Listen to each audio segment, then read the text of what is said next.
Cycle కొన్నావా? ఆ ఎంత ఎత్తుకున్నావురా? 350 రూపాయలు పెట్టుకున్నా. ఏటని డబ్బులు ఎట్టుకున్నావా? మరేమనుకుంటున్నావు? మా వంశం జమీందారుల వంశం. ఈ సైకిల్ నేను దొక్కుతాను, నా కొడుకు దొక్కుతాడు, నా మనవుళ్ళు దొక్కుతారు. ఈ సైకిల్ తొక్కుతూనే ఉంటారు. నువ్వేంట్రా ఈ పొలంలో పుల్లలేరుకుంటున్నావు?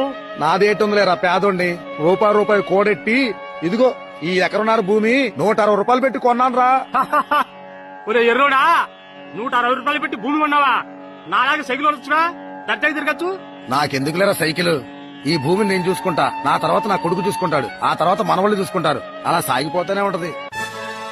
హలో, తొందర 1.5 పంపించు. ఏంట్రా కోటి గురించి మాట్లాడుతున్నావు? ఆ రోజుల్లో మా తాతగారు 160 రూపాయలు పెట్టి పొలం కొన్నారు. అందులో అరెకరం 1.5 అమ్మేశా. దాని గురించే మాట్లాడుతున్నా. మీ తాత దేవుడురా బాబు. మీ తాత నీకు కూడా ఇచ్చాడు కదా సైకిల్?